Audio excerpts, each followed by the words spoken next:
que una de las cosas cuando empezamos la editorial, que la editorial empezó un poquito antes de la pandemia, con el congreso de terapia de DBT, y empezó ahí, y ahí yo me paré, dije, bueno, la idea de comprar los derechos de un libro, la traducción y todo, y me di cuenta que nada, que me encantaba y que claramente era un hobby. Mi pregunta es, ¿ganaste plata con los libros? Esa está la respuesta.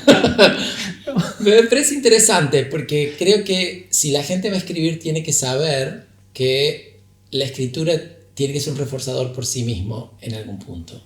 ¿Se entiende? Sí. O sea, nunca tuviste la expectativa de que con esos libros, además de la fama y de la estrella, iba a pasar algo financiero.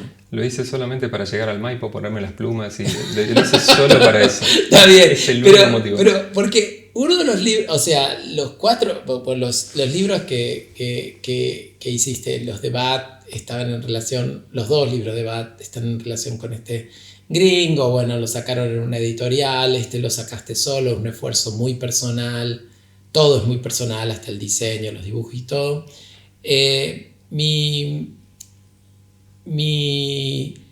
Por ahí no sé si alcanzo a hacer la pregunta claramente, pero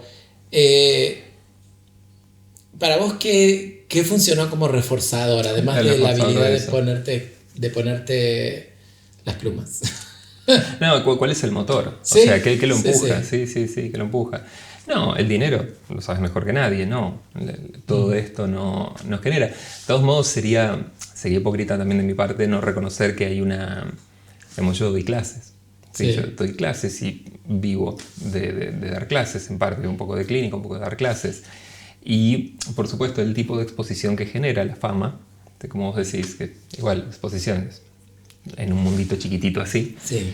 Pero viene bien en algún momento económicamente. A la hora de das un curso, una cosa así, tenés una audiencia un poco más grande, pero es una cosa muy indirecta, sí, muy lejana. Te lo pregunto porque cuando uno le explica a los gringos, a los americanos, yo te compro el libro, te lo vamos a traducir, te lo vamos a publicar y toda la historia, para los norteamericanos, especialmente los ingleses en segundo nivel, ellos hacen plata con los libros. Sí. Entonces, hacen plata con muchas cosas que nosotros no. Claro, hacen plata con muchas cosas, pero es un poco... A mí me gusta que la gente empiece a escribir en nuestra profesión mucho, pero hay que aclararles a la gente cuáles van a ser los reforzadores de esa conducta. Sí, completamente. Y además explicarle a los gringos que vamos a traducir sus obras en la medida que ellos entiendan que esa traducción es financieramente una patriada. Yo voy a traducir el libro de fulano y va a ser una patriada. Primero porque el esfuerzo de traducción de un libro es monumental.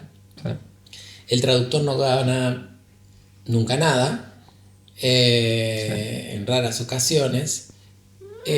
Y un poco contarle a la gente, mirá, está bueno que escribas un libro, recordá que va a pasar esto y que nosotros no vivimos en Estados Unidos donde en general ellos hacen plata. Sí.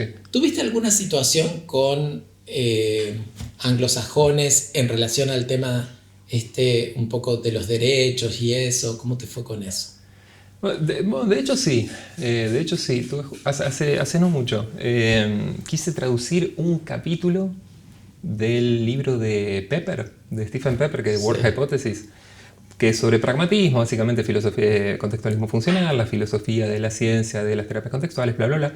Y quise traducir un capítulo de Pepper, que es el capítulo que habla de contextualismo, para ofrecerlo de manera gratuita, o quizás hacer una mini edición, una cosa así, pero algo que sé que si lo hago lo van a... iba a ser o gratuito o a precio vil, porque lo van a comprar 5 personas con suerte, y de esas 5 personas 2 voy a ser yo. Entonces escribí a la editorial y me pidieron por ese capítulo, creo que era una cosa de, no me acuerdo si entre $3.000 y $5.000. Que vos decís, ¿qué? No has vendido esa cantidad ni siquiera de ese libro. No has hecho $5.000 ni siquiera con todo el libro, porque es un libro de 1942 que no has vendido porque nadie compra. Debe haber 100 ejemplares en todo el mundo de ese libro. Me estás cobrando eso. Y es... la deshumanización del proceso y... Bueno, pero es curioso porque los escritores en nuestra profesión también creen que pasan esas cosas, que en general no pasan con los libros, y es todo un desafío. Bueno, pero fíjate lo que pasó con este capítulo. Entonces, ¿qué es lo que hacemos? Haces una versión propia. Okay. O lo traducís y lo reproducís o y lo pirateás gratis. Haces una cosa así, lo pirateás. O, que esa es la opción como si querés más rápida, más sucia. O la opción mejor, que es la opción que tiene que tomar la gente. Hay que hacerlo. Escribilo. Ponelo en palabras. Decime qué es lo que ese capítulo decía.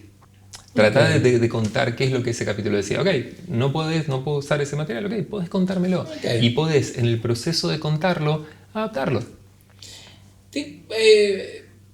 Vos sabés que tu obra ya está pirateada, ¿no es cierto? Sí, obvio. Okay. ¿Y cómo te va con eso? ¿Estás contento porque hay más gente que lo lee? ¿Cómo era el que esté libre de pecado? Decime que no tenés una fotocopia. No, obviamente que tengo. Nunca no, ni siquiera, lo tengo en documentos del Dropbox, o sea, ni siquiera lo tengo impreso. No, pero digo, decime que no tenés un libro fotocopiado en tu casa. Pero un montón de libros, por supuesto que sí. Todos hemos hecho eso y todos hacemos y eso. En este punto a veces es difícil, es un desencuentro un poco amargo para algunos. Lo que yo suelo decir, bueno, la buena noticia, yo el día que publiqué uno de los libros de Marshall Linehan, me acuerdo, el libro de habilidades, el azul, que es el libro de las habilidades para los pacientes, el mismo día que salió de imprenta, como no lo entiendo, había alguien ofreciéndolo en Mercado Libre. Okay. Nice. O sea, en Mercado Libre. Eso fue rápido. Pero te lo mandaban por correo, era rarísimo, pero me parece que no es tan raro. Y la decisión de uno es, bueno, o lo festejo o me amargo. Y la verdad es que creo que nuestra posición en la periferia no estamos ni geográficamente ni lingüísticamente en el centro del mundo. No, para nada. Saber que al menos a uno lo piratean es casi un piropo. Pero decime, alguien agarra mi libro, se va hasta una fotocopiadora, se lo hace anillar y qué sé yo, todo para tenerlo por las ganas que tiene de leerme. Pero, por favor, gracias. Okay. Aprecio muchísimo eso, que alguien esté tan interesado en las estupideces que uno dice como para decir, tomarte todo ese trabajo. Okay. Pues sí, sería mejor si me dieras la guita. ¿Sabes? Yo estoy a favor, pero si de todos modos no lo vas a hacer, ok, tenelo. Me parece que es interesante esa discusión en un mundo en donde, digamos, tu trabajo al mismo tiempo vale mucho y tenemos que convencer a las personas, y esto es un poco ahí, es cierto que es una suerte, pero también tenemos que convencer a las personas que cuando piratean un libro de alguien que se tomó semejante laburo, también le producen en algún punto un daño, aunque sea financiero a esa persona, un gasto. Me parece que esto es, por un lado, dialécticamente, alabar a la gente que no fotocopia y al mismo tiempo pedir que lo compren a los libros, porque me parece que cuando nosotros publicamos o sacamos un anillado de un libro gringo, bueno, ellos ya hicieron plata ya, pero cuando anillamos y fotocopiamos un libro en nuestra región, hay un escritor menos, una imprenta menos, 100%. Un impresor. Yo lo que diría como... Yo lo que sí... O sea, por un lado, estoy a favor si querés leerme, pero lo que digo es... Lo que sí me parece que hay que tener en cuenta es toda nuestra industria editorial local está pendiente de un hilo. Acá no sobra guita, acá no sobran recursos, no hay un carajo. El público al cual accedemos es muy chiquitito, el volumen de ventas es muy chiquitito y...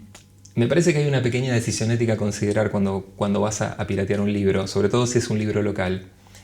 Al menos que dentro de tus consideraciones entre el hecho de hay una industria local que es muy vulnerable. Digo, cada tanto no tenemos ejemplares de croquis porque no entra papel al país.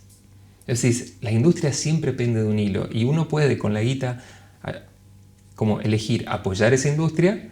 O, ok, lo pirateo, el día de mañana lo compro, qué sé yo. Si no queda otra, yo estoy a favor. Pero me parece que hay una decisión siempre chiquitita para tomar. Que es como decir, che, es una producción local, es una edición local. Si viene de Vas afuera, a tener viene una Guilford, conducta guiada por valores o no. claro, o sea, al menos que entre dentro de tus consideraciones. Dedícale 2 segundos de pensarlo. O sea, hacete la pregunta, nada más. Che, ¿quiero apoyar o no? Y si la respuesta es que sí, bueno, ok. Y si la respuesta es que no, también. Pero al menos, si no vas a gastar ninguna otra cosa, gasta un poquitito de tiempo y un poquitito de pensamiento.